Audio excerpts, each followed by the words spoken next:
Hi there.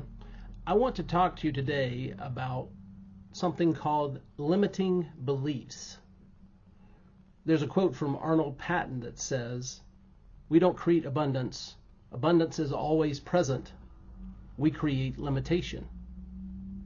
I'll read you a quote from an individual that I came across. It says, "My limitation is created by believing my thoughts. Those fleeting thoughts that scare me and depress me and try to tell me not to stretch or grow or reach out to people in bold and creative ways.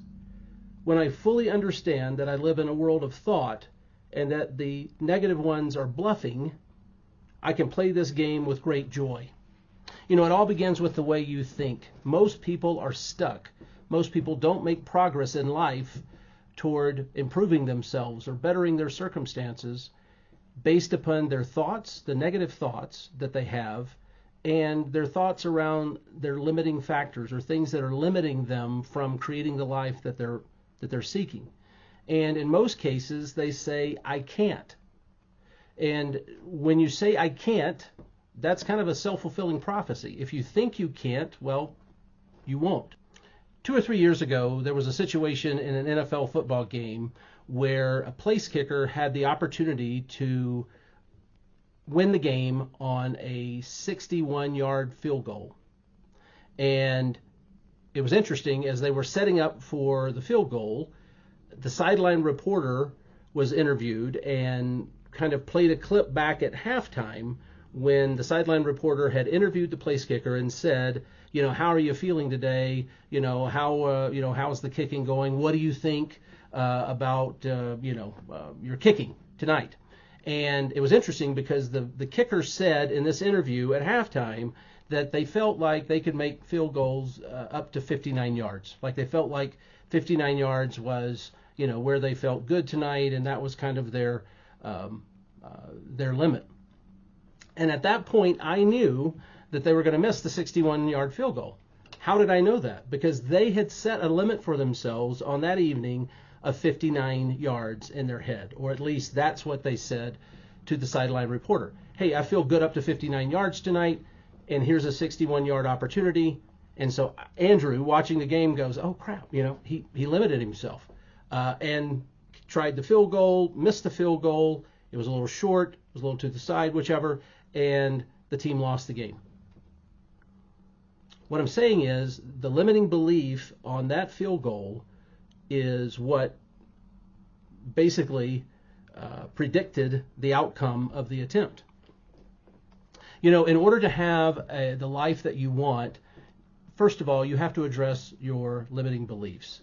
And so I've got a little exercise that I'd like for you to do, and that's for you to write down 5 limiting beliefs that you currently possess.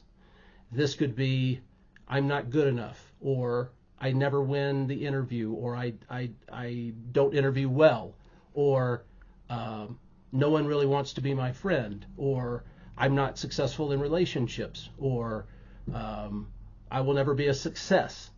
There are different things. It could be different things for you, and it's different for each of us what our limiting beliefs are.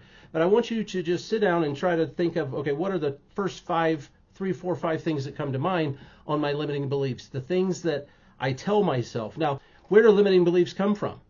You're not born with limiting beliefs. As a baby, you don't come out of the womb with, "I'm not going to be successful in life."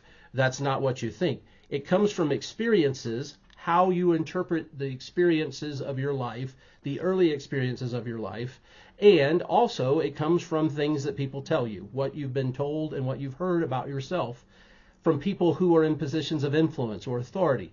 Could be a teacher, could be a coach, could be a caregiver, could be a parent, someone who tells you that you're not good enough, or you're never going to make it, or you're always this, or you're never that, or you won't ever be. Those kinds of voices are where your limiting beliefs come from. And so over time, you begin to accept certain things about yourself that limit you and give you the excuse, "Well, I can't." And what I want you to do is to challenge those beliefs.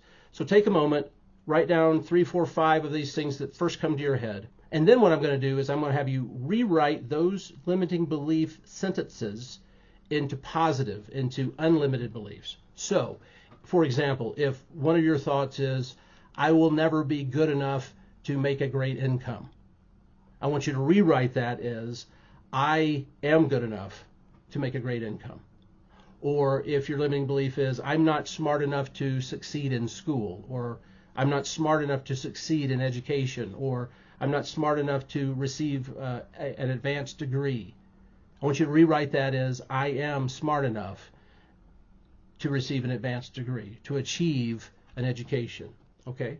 And so you're going to take that and you're going to shift that thinking, because thoughts are things and your limiting beliefs are what hold you back from being the best version of yourself. Now, what I want you to do is I want you to read this list of unlimited beliefs every morning when you get up and every night before you go to bed, until your perspective changes on whether you can or you can't. Now, there's nothing magic necessarily about reading the list in terms of changing your results. In order to have a different result in life, you have to become a different person. But that's a video for another time. I am trying to encourage you to change your can't to a can, because the belief is the first thing that you need in order to work to obtain a different result. Listen, I'd love to connect with you about this topic. I'd like to connect with you about this exercise. If you need any help, if you'd like to run some things by me, reach out. Let's connect. I'm happy to talk to you. And until next time, take care of yourself.